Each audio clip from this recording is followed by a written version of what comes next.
अस्सलाम वालेकुम to all of you, welcome to mature minds. Mature minds में आज हम बड़े ही ज़्यादा important and very recent topic के बारे में बात करने वाले हैं, दैट इज़ क्लाइमेट चेंज।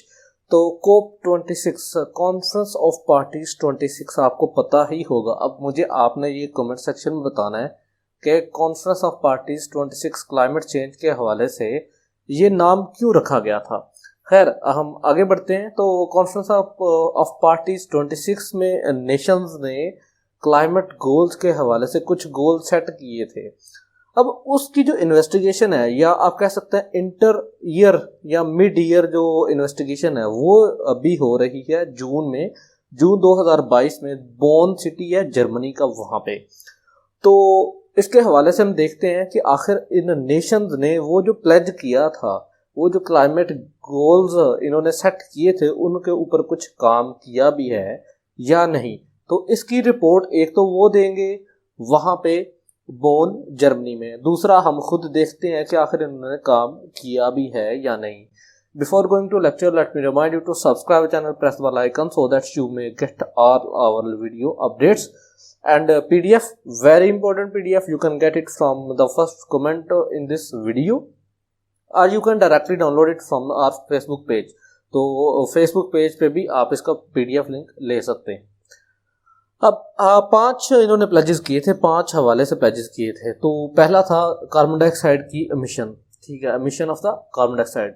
तो ये इन्होंने कहा था जी कि हम रोकेंगे, इसके हवाले से इकदाम उठाएंगे। दूसरा, फॉसल फ्यूल्स, जो कार्बन सिग्नेचर वाले फॉसल फ्यूल्स हैं, उनकी जो यूजेज है उसमें रिडक्शन लाएंगे, ठीक है, जिसमें जो भी टॉप कंट्रीज हैं, जिसमें यूएस, चाइना, इंडिया, रशिया, ये सारे टॉप कंट्रीज हैं जो कि इस्तेमाल करते हैं फॉसल फ्यूल को फॉर देयर एनर्जी नीड। तो उनको भी ये बावर करवाया गया था कि आपने इनको कम करना है। उसके बाद डिफॉरेस्टेशन में ऐसा तो कोई मसला नहीं आ रहा, लेकिन जो टॉप दुनिया में जो सबसे ज़्यादा जहाँ पे फॉरेस्ट है, जहाँ ब्राज़ील है बेसिकली, लेकिन ब्राज़ील कंट्री जो है वो इटसेल्फ किसी भी किस्म की इन्वायरमेंटल हैजर्डियस कंडीशन को मानता ही नहीं है। वो कहता है क्लाइमेट चेंज हो ही नहीं रहा। And if you know that कि वहाँ पे है अमेज़न फॉरेस्ट ब्राज़ील में, और उनको कहा जाता है लंग्स ऑफ द वर्ल्ड।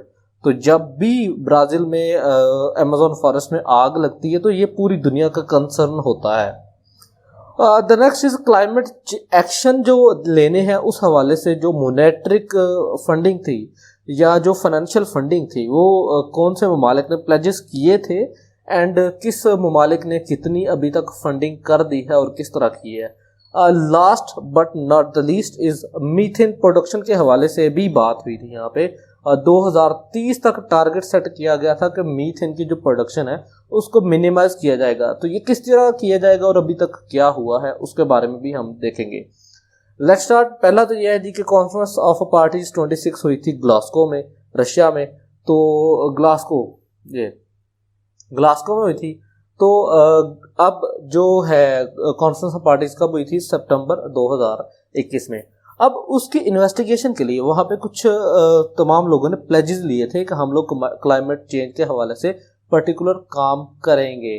तो वो उन कामों को देखने के लिए कि क्या आया कि वो हुए भी हैं या नहीं, तो ये एक मीटिंग हो रही है, मिड वे मीटिंग या मिड ईयर मीटिंग। वो कहाँ पे हो रही है? That is going to happen in Bonn अब जर्मनी का एक सिटी है, वहाँ पे हो रही है, and it is happening in June 2022, remember that.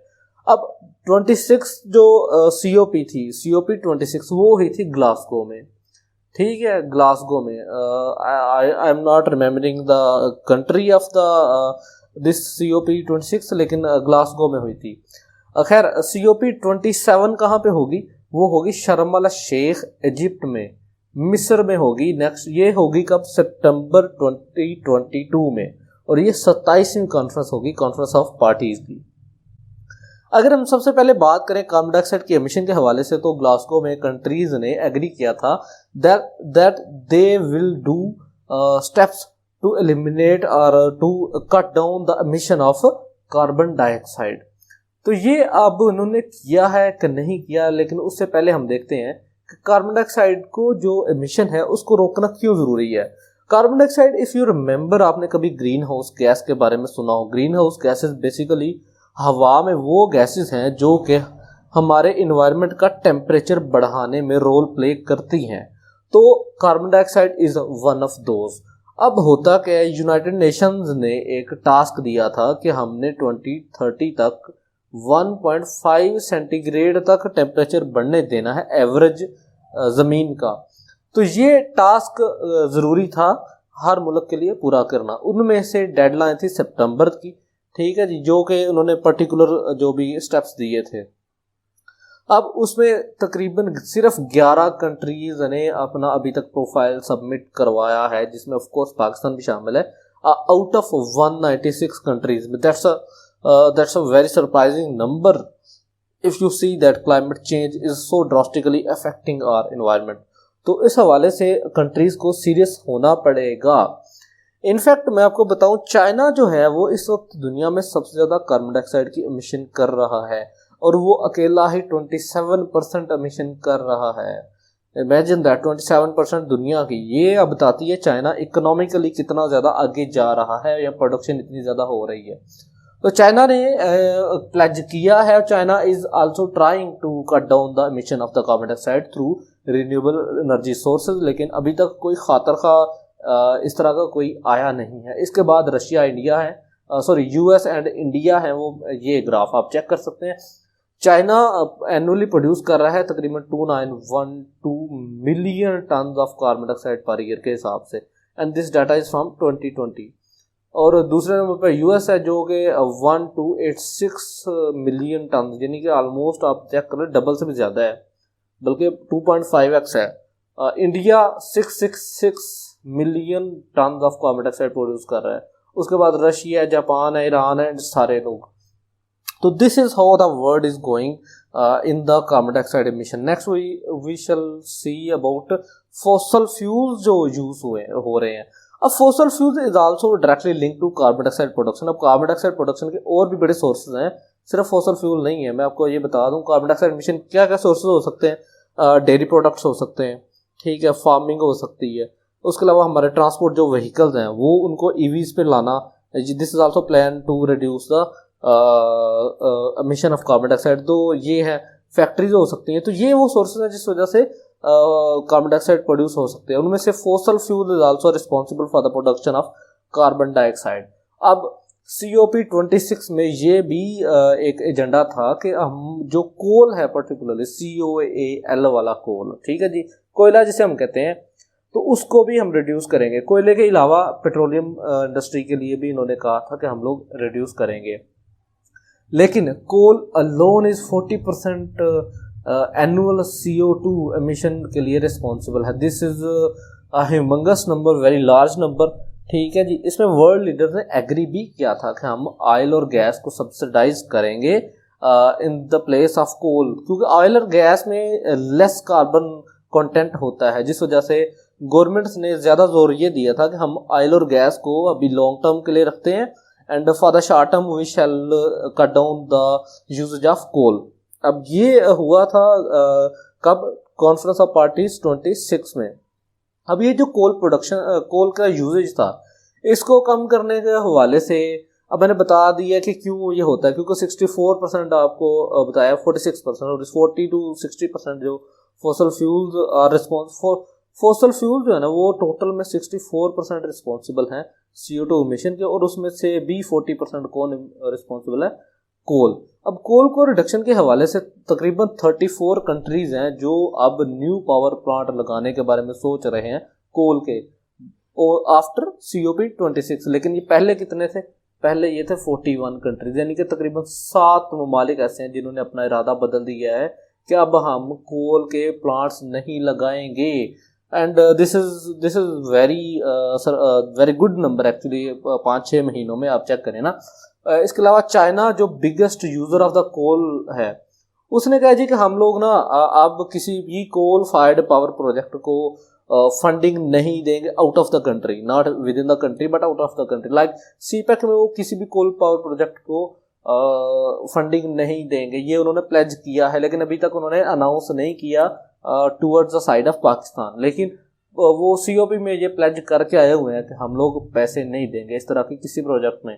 जबकि इंडिया जो उसने प्लेज ही नहीं किया था, उसने उसी तब भी कह दिया था, अप्रैल में बल्कि कह दिया था हम तकरीबन 100 के करीब पावर प्लांट्स लगाएंगे which will be powered by coal. तो ये एक सरप्राइजिंग फैक्ट था, सरप्राइजिंग मूव था बाय द इंडिया। उसकी वजह क्या है कि India consider to be one of the largest CO2 emission countries, तो उसको ये रिस्पॉन्सिबिलिटी लेनी चाहिए अब, क्योंकि उसकी वजह से जो छोटे छोटे ममालिक है, उसके नेबर ममालिक छोटे, श्रीलंका, पाकिस्तान, नेपाल, भूटान, बांग्लादेश, इनको भी इफेक्ट हो रहे हैं, हालांकि इनका कोई कसूर नहीं है। IEA इंटरनेशनल एनर्जी एजेंसी के मुताबिक जो है, जो उनकी एक रिप्रेजेंटेटिव है सबरीना मुलर, तो वो कह रही हैं कि this is just a short term move away from the Russian gas. कि वो क्या करते हैं, इंडिया क्यों आखिर लगाना चाहता है, वो चाहता है कि वो रशियन गैस या रशियन ऑयल से जान छुड़वा ले इन प्लेस ऑफ कोल। तो ये वो वजह है जिस वजह से कर रहे हैं। अगर हम बात करें country with the highest consumption subsidies, तो आप इस ग्राफ को एनालाइज कर सकते हैं। यू कैन चेक हेयर कि कौन सा मुल्क है जो गैस कितना इस्तेमाल कर रहा है, इलेक्ट्रिसिटी, ऑयल, एंड इस पे कितने ज़्यादा खर्च हो रहा है और फॉसल फ्यूल्स का इसके साथ क्या रिलेशन है। अब अगर हम आए डिफॉरेस्टेशन के हवाले से, तो ब्राज़ील जो है वो that is hindering the global progress. More than 100 countries ने कहा था जी कि हम लोग क्या करेंगे, और हम लोग क्या करेंगे, डिफॉरेस्टेशन को 2030 तक मुकम्मल तौर पर ख़त्म कर देंगे। और इन 100 कंट्रीज़ में ऑलमोस्ट 85% ऑफ वर्ल्ड फॉरेस्ट हैं। अब 85 जो हैं अपने ये फॉरेस्ट, ये क्यों मैटर करते हैं? ये एक्चुअली मैटर इस वजह से करते हैं कि CO2 जो इमिटेड है वो 2-3 तरीके से ना अपने इन्वायरमेंट से ख़त्म हो सकती है। एक तो दरख्त उसको ऑब्जॉर्व कर लेते हैं। आप if you know science, natural science के अगर आप स्टूडेंट हैं तो यू मस्ट नो के फोटोसिंथेसिस एक प्रोसेस है जिसमें कार्बन डाइऑक्साइड को कन्वर्ट कर दे देता है फूड में, ग्लूकोज में। तो एक तो ये तरीका है। दूसरा तरीका ये है कि केमिकली उसको रिमूव किया जाए। तीसरा तरीका ये है कि हम लोग कार्बन डाइऑक्साइड को हवा में एंटर होने ही ना दें, फिल्टर्स लगा दें फैक्ट्रीज में, कम कार्बन कंटेंट वाले फ्यूल्स इस्तेमाल करें। तो ये भी एक तरीका है। तो उसमें से जो सबसे इफेक्टिव तरीका है वो है डिफॉरेस्टेशन वाला। लेकिन डिफॉरेस्टेशन में मसला क्या है? डिफॉरेस्टेशन में मसला ये है कि हमारे पास जो 5 सबसे बड़े ममालिक हैं, Russia, Brazil, Canada, US and China, ये वो ममालिक हैं जिनमें सबसे ज़्यादा दुनिया के फॉरेस्ट हैं। ठीक है, तो इनको अपने फॉरेस्ट को सेव करना पड़ेगा ताकि वो क्या करें, डिफॉरेस्टेशन को रोक सकें। अब मसला यहाँ पे क्या हुआ है, जो ब्राज़ील है ना, Brazil does not considers deforestation responsible for climate change. अब वो क्यों नहीं समझता? क्योंकि यार उनकी ना असल में जो इकॉनमी है that depends on the wood coming from the Amazon forest. अब यही वजह है कि पिछले अभी जो उनके जो प्राइम मिनिस्टर या प्रेसिडेंट हैं, जो हेड ऑफ द स्टेट है इस टाइम, वो बड़े ही ज़्यादा प्रो डिफॉरेस्टेशन है। तो अब इसी वजह से 69% उन्होंने आफ्टर कोविड कटिंग डाउन की है ट्रीज की। ठीक है, लास्ट ईयर के मुकाबले में। दिस इज ह्यूज नंबर, मैं आपको ये बताऊं। इसके अलावा Russia is also major challenge for the world in curtailing climate change. उसकी वजह क्या है कि वहाँ पे दुनिया के वन ऑफ द लार्जेस्ट जो वाइल्ड फायर होती हैं ना, वो रशिया में भी होती हैं। और इस वजह से क्या हुआ है कि रशिया ने 6.5 मिलियन हेक्टर ऑफ फॉरेस्ट जो है वो लास्ट ईयर जो उन्होंने ख़त्म हो गए फायर की वजह से। अब रशिया को ये चीज़ कर्टेल करना पड़ेगी। नेक्स्ट अगर हम बात करें पैसे के हवाले से, तो पैसे के हवाले से जो अमीर ममालिक है ना, उन्होंने कहा था जी हम लोग ऑलमोस्ट $100 बिलियन प्रोवाइड करेंगे to developing nations for the climate actions. ठीक है ना।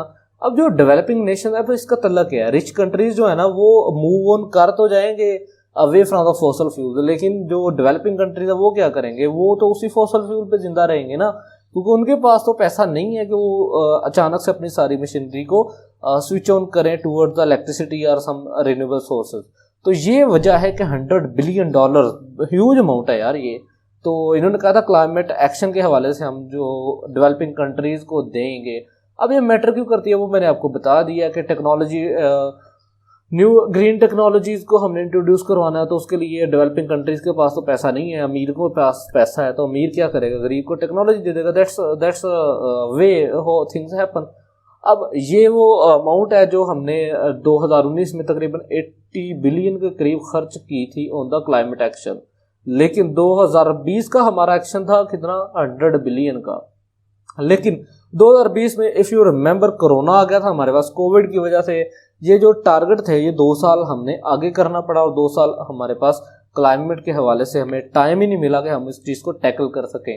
देन इट हैपेंड COP26, और वहाँ पे हमने प्लेज किया कि 2023 तक हम क्या करेंगे, $100 बिलियन खर्च करेंगे, जो मैंने पीछे आपको बताया है। अब अभी तक हुआ क्या है, हो गया है, कुछ हुआ भी है कि नहीं हुआ है, काफ़ी कुछ हुआ है। इनफैक्ट यूरोपियन यूनियन ने बड़ा पैसा दिया है, US ने, कनाडा ने, ऑस्ट्रेलिया ने, इन सब ने अपनी फंडिंग को इंक्रीज कर दिया है on the behalf of the climate change. In fact जो रिसेंट US के प्रेसिडेंट हैं बाइडन, उन्होंने क्लाइमेट एग्रीमेंट जो पेरिस कॉन्फ्रेंस थी उसको दोबारा ज्वाइन कर लिया। तो इट वाज आई थिंक उसका फर्स्ट स्टेप था आफ्टर होल्डिंग द ऑफिस के उसने पेरिस क्लाइमेट एग्रीमेंट को रेटिफाई कर दिया था। इसके अलावा UK, फ्रांस, जर्मनी, जापान, उन्होंने भी काफ़ी ज़्यादा फंडिंग की है। तो ये वो चीज़ें थी। इसके बाद लास्ट है but not the least, remember that, वो ये है कि मीथेन की जो प्रोडक्शन है या यूजेज है उसको भी इन्होंने मिनिमाइज करना है। तकरीबन 30% मीथेन एमिशन कम करनी थी 2030 तक, और ये प्लेज किया गया था बाय द 100 कंट्रीज। और इनमें सबसे ज़्यादा जो एमिटर हैं वो चाइना, रशिया, इंडिया है। ठीक है। अब मीथेन कहाँ से प्रोड्यूस होती है? मीथेन बेसिकली प्रोड्यूस होती है जी आपके डेयरी प्रोडक्ट से, फार्मिंग से, फिश यानी कि जो है पोल्ट्री फार्मिंग से। तो यहाँ से बेसिकली ये मीथेन प्रोडक्शन होती है, क्योंकि जानवरों का जो गोश्त है वो जब डिके करता है या ह्यूमन खाते हैं तो उसमें डिकेशन से मीथेन पैदा होती है। इसके अलावा जब फैक्ट्रीज में भी जहाँ पे हमारे पास फैट के लिए या चमड़े का जहाँ काम होता है वहाँ पे भी मीथेन प्रोड्यूस होती है। तो इसके लिए 100 कंट्रीज ने प्लेज किया था जी कि हम 30% रिड्यूस करेंगे मीथेन को बाय 2030। और उनमें जो सबसे ज़्यादा मीटर है वो चाइना, रशिया, इंडिया है। ठीक है। लेकिन मसला ये है कि इन तीनों ने ही अभी तक इस एग्रीमेंट को ज्वाइन नहीं किया। ये बड़ा सरप्राइजिंग फैक्ट है। अब ये तीन जो सबसे बड़े प्रोड्यूसर हैं वही नहीं प्लेज कर रहे। लेकिन things are going on the positive side. उसकी वजह ये है कि चाइना ने एक एग्री की है एक deal with the US to work on the issue. अब मीथेन क्यों मैटर करती है, मीथेन का सिग्निफिकेंस क्या है? This is actually also a green house gas जो कि इन्वायरमेंट का टेम्परेचर बढ़ा देती है। अच्छा, अभी तक हो क्या गया है? काफ़ी कुछ हो चुका है यार। ठीक है। मीथेन लेवल जो है वो बिगेस्ट है in the annual increase since recording. ठीक है जी। लास्ट ईयर जो थे वो सबसे ज़्यादा थे। Carding national farming energy sector, ये बेसिकली मेन सोर्सेज है इसके। इंक्रीज इन ऑयल यूज, जो फॉसल फ्यूल है वो भी इसमें आ जाता है, तो कार्बन कंटेंट है उसमें, तो ये कार्बन से इसका बेसिकली फार्मूला था CH4। ठीक है जी। अब CH4 में आप देखें कार्बन है, हाइड्रोजन है, तो ये सारा फॉसल फ्यूल का ही ऑलमोस्ट बेसिक ब्लॉक बन जाता है। Thanks for listening. Subscribe the channel, please subscribe the channel, ये बहुत ज़रूरी है। एंड PDF आपको मिल जाएगा, मैं आपको बता रहा हूँ। And sorry for the background disturbance, मुझे पता है आज बैकग्राउंड में काफ़ी ज़्यादा डिस्टर्बेंस आ रही है, लेकिन sorry for that. And thank you very much for listening. PDF आपको फर्स्ट कमेंट या फेसबुक पे मिल जाएगा, वीडियो भी आपको फेसबुक पे अवेलेबल होगी इंशाल्लाह ताला। And thank you very much for listening again.